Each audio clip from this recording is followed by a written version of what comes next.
سارے زمین میں دو کمیونٹیز کو لڑا سکوں. صاف بات یہ ہے کہ یہ جو کچھ بھی کہا جا رہا ہے مسلمانوں کے بارے میں، خوشی کی بات ہے کہ آج آپ کو اتنی اچھی ایجوکیشن انفارمیشن مل رہی ہے. کب سے بہت سے سچے اور حساس مسلمان اس بات پر دکھی تھے. گجرات میں بھیانک قسم کا رائٹ ہوا. رائٹ کیا ہوا، بلکہ ایک طرح سے بالکل ایک جنوسائیڈ ہوا.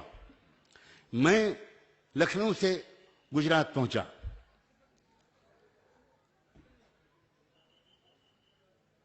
قدرت کا کچھ ایسی مدد ہوتی ہے جب کوئی انسان اچھی نیت کے ساتھ کوئی قدم آگے بڑھاتا ہے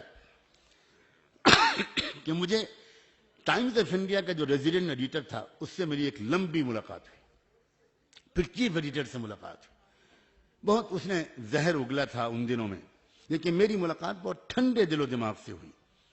میں نے اس سے ایک بات کہی کہ مجھے آپ کسی طرح اس آدیواسی لیڈر سے ملوا سکتے ہیں جس آدیواسی لیڈر کے اکسانے پر آدیواسیوں نے مسلمانوں کا قتل عام کیا. آپ کو حیرت ہوگی، برہمن کبھی خود باہر نہیں نکلتا. وہ تو دراصل جن لوگوں کو بھڑکاتا ہے وہ تو آپ بیٹھے ہوئے ہیں. آپ کے پیچھے جو قوم ہے، آپ تو پڑھے لکھے لوگ ہیں، آپ تو سب ڈیلیگیٹس ہیں، آپ تو امپلائیز ہیں، آپ ایجوکیٹڈ لوگ ہیں. لیکن جو بیچارے عام لوگ ہیں ان کو شراب پلا کر، ان کو پروپیگنڈا کر کے، اور جیسے مشرام جی نے کہا تھا کہ کتا پاگل ہو گیا ہے، کتا پاگل ہو گیا ہے، کتا پاگل ہو گیا ہے. 10 بار کہو گے تو شک پیدا ہو جائے گا کہ واقعی پاگل ہو گیا. تو اس طرح ان کو بیوقوف بنایا جاتا ہے. تو وہاں کے بارے میں جب میں نے اندر کی خبریں لی تو مجھے پتا چلا کہ ایک آدیواسی لیڈر ہے جس نے اپنی آدیواسی قوم کو اکسا کر اس پر اتارا ہے، اور انہوں نے ہر جگہ، بڑودہ میں، احمد آباد میں، ہر جگہ مسلمانوں کو مارا ہے. میں اس کو صرف اپنے مالک کا کرم سمجھتا ہوں کہ وہ آدیواسی لیڈر مجھ سے ملنے کے لیے تیار ہو گیا. آج پہلی بار اوپنلی میں اس بات کو کہہ رہا ہوں، اس لیے کہ میں اپنوں کے بیچ میں بیٹھا ہوں. پورے بھروسے اور وشواس کے ساتھ میں آج آپ سے بات کہہ رہا ہوں. وہ آدیواسی لیڈر میرے پاس آیا. رات کے 1 بجے سے لے کر صبح 5:30 بجے تک ہم لوگوں نے بات کی.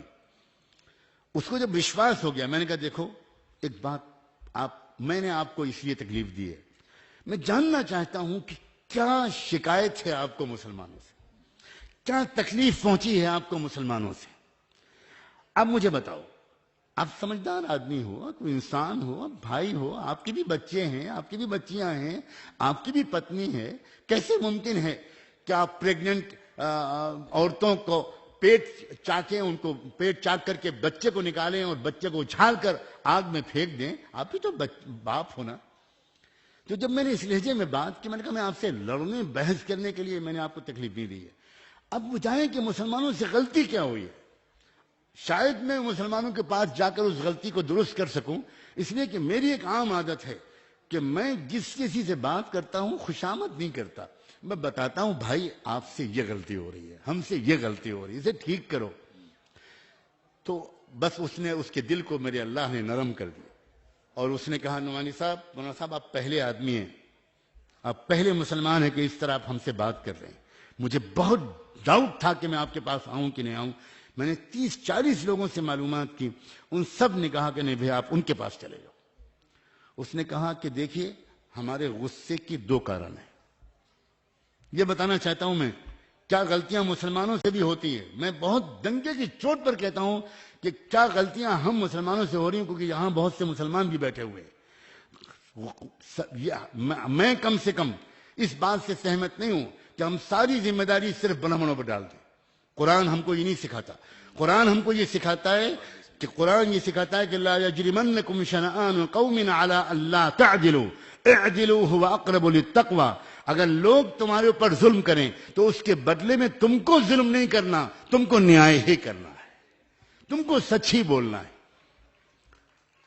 اس نے کہا کہ مولانا صاحب آپ نے دیکھا ہے، آپ سورت سے لے کر احمد آباد تک آپ نے روڈ کا سفر کیا ہے؟ میں نے کہا 50 بار کیا ہے.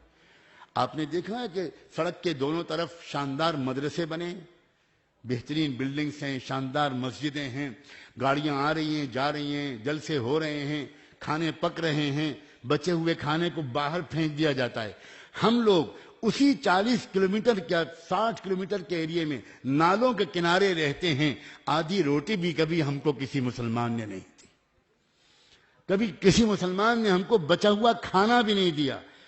اب ہمارے اندر ایک اکروچ، ایک غصہ، ایک ریئیکشن ڈیولپ کرتا رہا. اس کے بعد پچھلے 10-15 سال سے RSS کے لوگوں نے ہمارے اوپر محنت کی، ہمارے بچوں کو اسکول بھیجا، ہمارے بچوں کو یونیفارم دلوائی، ہمارے بچوں کا ٹریٹمنٹ کروایا، اور ہم کو خوب شراب پلائی، اور ہم سے کہا بس تم کو ایک کام کرنا ہے، تیار رہنا، جب کبھی بھی ہم کہیں بس تم بدلہ لے لینا. ہمارے اندر غصہ بھرا ہوا تھا. انہوں نے ہم سے کہا اور ہم پر انہوں نے احسان کیا تھا تو ہم نے یہ کر ڈالا. اس کے بعد میں نے ان کا شکریہ ادا کیا. میں نے کہا میں بہت زندگی بھر آپ کا آبھاری رہوں گا کہ آپ نے میرے پاس آنے کی تکلیف کی، پھر اتنا سچ بولا. اور اب میں آپ کو اپنا کیسٹ بھیجوں گا، یہ CD بھیجوں گا.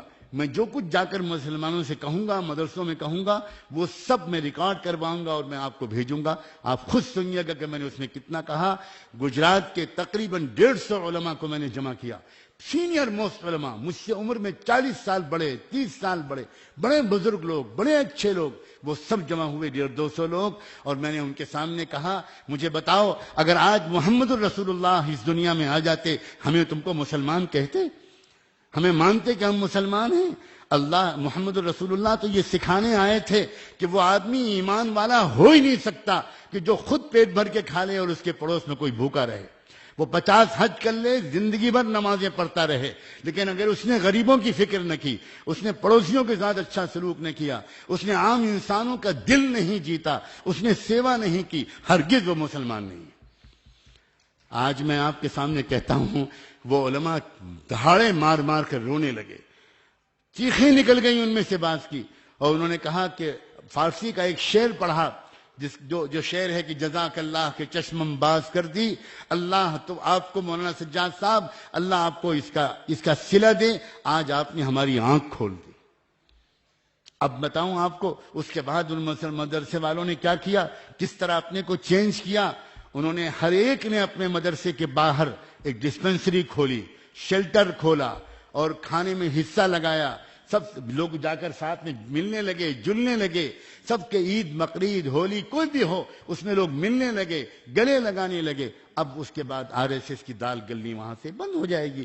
نفرت کے سوداگروں کو راستہ نہیں ملے گا. اس لیے ہمارا آپ کا ایک کام یہ بھی ہے کہ یہاں سے جانے کے بعد اپنے گاؤں میں، اپنی کالونی میں، اپنے شہر میں ان بادھاؤں کو توڑیں اور توڑ کر سب ایک دوسرے سے براہ راست ملیں. اگر ہم صرف یہیں بیٹھ کر باتیں کرتے رہیں گے اور باتیں سنتے رہیں گے تو شاید اس سے کام نہیں چلنے والا ہے. اس سے کام نہیں چلنے والا ہے. ہماری روزمرہ کی زندگی میں، ہمارے ویکینڈز میں، ہماری چھٹیوں میں ہمیں آپس میں ملنا جلنا چاہیے. ہمیں آپس میں ایک دوسرے کی خوشیوں اور غم میں شریک